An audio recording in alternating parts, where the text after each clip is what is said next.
Okay. Hi, folks. We're going to go ahead and get started. Since this is one of our summer meetings, those tend to run a little bit shorter, so we won't keep you too long this evening. We don't have any zoning items to go over, and our agenda is not what I would call lengthy. So hopefully we'll have a brief meeting and everyone can get back to their summer evening plans. Just in general, welcome. Thank you for being here tonight. Reminder, please keep your microphones muted if you're not presenting or asking a question, just so we can make sure that there's no feedback for anyone. But otherwise, we'll roll right into our treasurer's report. So I'll turn the floor over to our treasurer, Dan. Thanks, Jess. All right, let me. Okay. Hopefully you can see this. Okay. Sure can. Okay. Um, so really nothing kind of crazy to state on this one. On the balance sheet, we're down a couple $1,000 since last month, but overall it's just due to we've had quite a lot of spend this past month getting ready for the festival. Um, so kind of here's the overall income statement. Uh, Right now, the current month or last month, we spent about 1,600 more than the previous year.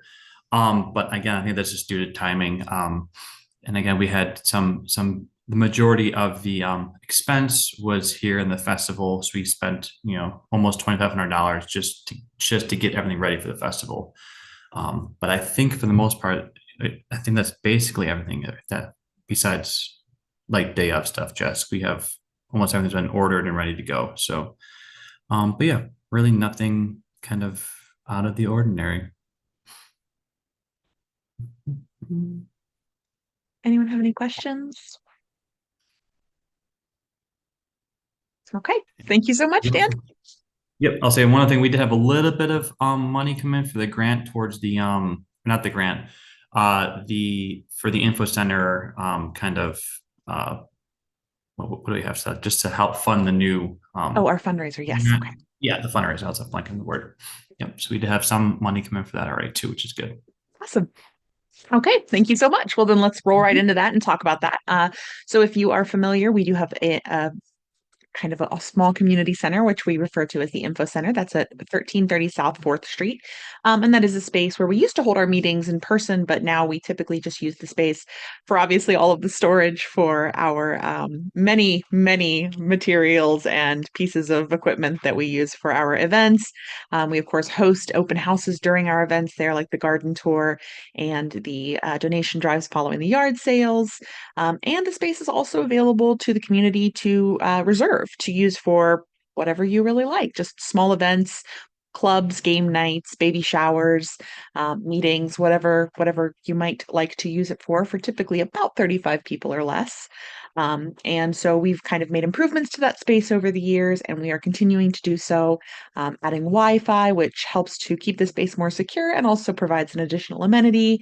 And we'd like to do some touch-ups around as well. So we do have an active fundraiser right now that we will be promoting more heavily in the coming months.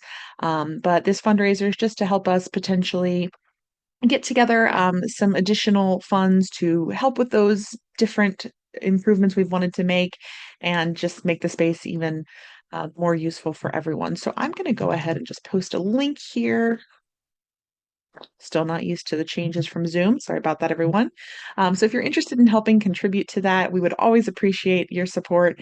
And we'll, of course, be sharing this more with additional details. But if you were not aware of the Info Center and you are looking for a nice local event space, we hope you will give it a try.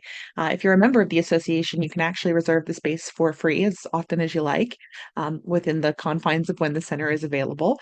And if you're not a member, rentals are $15 per hour. So either way, very reasonable. And we just hope that the community is getting a lot of use out of this space. Let's jump over to talk about the Merion Village Festival, which is less than 3 weeks away somehow. This is our 10th annual festival. We are so excited. Everything is really coming together at the end, as it thankfully always does. The biggest thing we still need is lots and lots of volunteer support, which I will let Zach take the floor on. I am just posting a link in chat to our page where you've got links to the two different kind of major volunteer opportunities we have for the festival right right now. Some of that is hanging door hangers, which maybe you've already received yours from some of our other volunteers. That's something we're looking to have finished by the end of this weekend, and there are spots left. And then, of course, the day of, which Zach, if you want to kind of touch on that a bit and talk about what those day of tasks look like and where we need help. Yeah, thank you, Jess. No, we absolutely need help for a setup, tear down. A lot of the middle of the festival slots are filled. So really we need folks who are willing to show up the morning of and help vendors unpack and help us set up tents. And then obviously no one enjoys staying too late, but folks are willing to help tear down, help vendors mostly obviously help themselves unpack and or pack up and leave, but help us get everything into the truck and back to the info center. So really do appreciate everyone who has signed up already. I'll be sending out another blast out to prior years vendors. I know we have the Lions have reached out to their members and have also shared one of our Facebook posts. So there are other folks with groups and associations who are looking to get some volunteer opportunities. We'd love to have you as well. Thank you. Thank you so much, Zach. And yeah, as Zach mentioned, cleanup is always a little hard to get folks, but I will say that one thing we've always really prided ourselves on for all 10 of these that we've hosted is that when we are finished for the day and you go to Muller Park, you cannot even tell we were there. And if you've been to the festival and you kind of know the size and the scope of what that event looks like, it's hard to believe that from 8 p.m you can't tell we were there anymore. And we want to make sure we keep that going and keep returning the park to all of its glory, with no disruptions. So always really appreciate those folks who are able to stay a little later and help us get cleaned up. All right, let's talk a little bit more about the logo for this year. So, as you may know, we have kind of a special logo every year. We have people submit and then vote for which logo is the winner. And so this year, I'm going to actually just pull up the site so everyone can see. So this year, our winning logo is here. And if you are interested in purchasing one of the pieces of apparel that features this logo, you'll notice that we do have quite a variety. We have a crew neck t-shirt, a v-neck t-shirt, a crew tall t-shirt, a tank top, and a hoodie. If you are interested in any of these, the deadline to order is this Friday. These are all pre-order only. So if you do want this design, please make sure that you place your order by midnight this coming Friday, or unfortunately, you will miss your chance to do so. Since this is a yearly competition, we only offer these available for a short time. We will, of course, have this mug featured at the festival this year, so you'll be able to purchase a mug on site. But if you do want to get one of these t-shirts or hoodies, please make sure that you do that within the next 48 hours. Don't want anyone to miss out. As I'm talking about that, I will also touch on our flag pre-sale.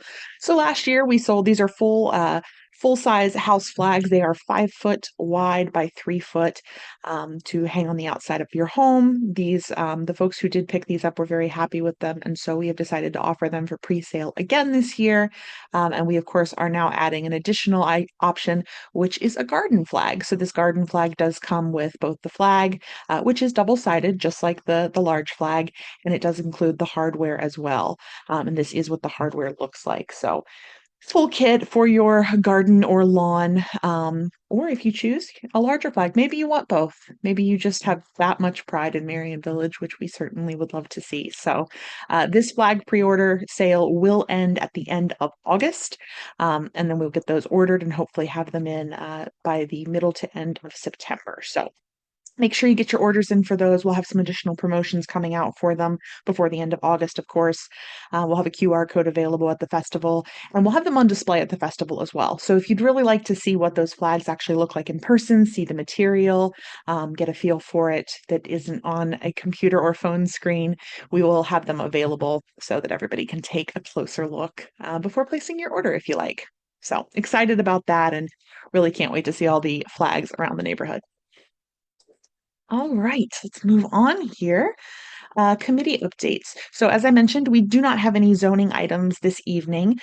Tate, did you have any zoning updates you wanted to share? No, nothing major, Jess. I will say that excuse me, the first part of the zoning did pass council before recess, the zoning code. The next phase will then to be outside the corridors is focused on the actual neighborhoods inside those corridors. So a lot of us and where a lot of our neighbors are in Merion Village. So I'll keep you guys all updated. I've not been able to nail down any exact details from the city of the next timeline. But I'll keep you guys updated. So if there's any questions, feel free to send them my way and I'll ask my city representatives. Awesome. Thank you so much, Tate. Okay, we don't have anything tonight to share specifically with regard to social. We do not have a social happy hour this month because we really like to focus in on the festival. So we'll have our meeting next month, and Mike will let you know then if we'll have a September social in the neighborhood. So stay tuned for that. Nothing else to share on membership otherwise, other than make sure you tell your neighbors about the MVA and hoping everybody is starting to like the new membership system we have. Really excited to see it being used and love that it's available. Makes it a lot easier to manage your membership personally. So really happy with that system. Beautification, again, this committee is kind of on hold until we have some folks who are interested in maybe heading that up or like a project. So ears are open if you would like to present a project. We're certainly happy to support those efforts and help maybe rally some volunteers if someone is passionate about a beautification project. We do not have any Southside Area Commission updates to share. We're hoping that one of the commissioners will be able to come join us and give an update, but at this time, we don't have anything to share. All right, let's touch on upcoming events. So, of course, we have the Merion Village Festival, which is going to be Sunday, August 25th from 12 p.m. to 6 p.m. So that is a one-day event in Mueller Park. Make sure you do not miss it. Then, of course, we have our next monthly meeting on Wednesday, September 4th, beginning at 7 p.m. here over Zoom. The Southside Area Commission does not meet in the month of August. They take a recess this month, so they will meet again Tuesday, September 24th at the Parsons Library. Our autumn yard sale is live. We are taking registrations. That's going to be Saturday, October 5th, and that sale starts at 9 a.m. and ends at 3 p.m. We will then have the donation drive for Goodwill at the Info Center immediately following the sale. So if you have a sale that day and maybe don't get rid of as much as you'd like to, you can bring those donations down to the Info Center. Or if you're just doing some autumn cleaning. We cannot give out receipts. Goodwill will not be on site. So we just ask that you please do check the lists on our website for what we can and cannot accept. Same with e-waste. There are certain things we cannot accept, like televisions and monitors, paint, things that are hazardous. And with respect to donations, we cannot accept furniture and some baby items. So again, please make sure you check those lists, but otherwise feel free to bring your donations down. We will have a potluck as we do each year in December. That date has not yet been decided, but we will be working on that and have more information for you probably certainly by the October meeting. Maybe not yet in September since we have a little bit longer before we get to that.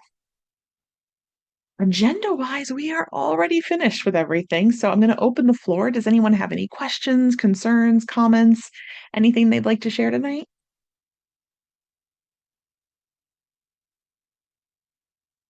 Going once, going twice. I just really appreciate anyone's help and time with volunteers. Thank you. Yes, yes, please. And even if you can't volunteer yourself, if you know folks in the neighborhood, please do help share those requests. We're publishing them to all of our social media pages, to our blog. We cannot stress enough that this event, as massive as it is, we need lots of hands to make it happen. So there's no such thing as too many volunteers for the festival. And we appreciate all of you, whether you can lend a hand yourself or just help to rally some neighbors. Thank you in advance for all of that. Okay. Sounds like that is it. That was a very brief meeting, everyone. Thank you so much for being here. We'll see you here in just a couple of weeks, really, at the festival. Vendor spotlights are going to start soon, so you'll be able to see some of the 80 plus vendors that are featured this year. And yeah, we're just really looking forward to it. So thank you again for being here tonight, everyone. Hope you'll be back next month, and everyone have a fantastic evening. Thanks. Thanks, Jess. Take care, everyone. Bye bye.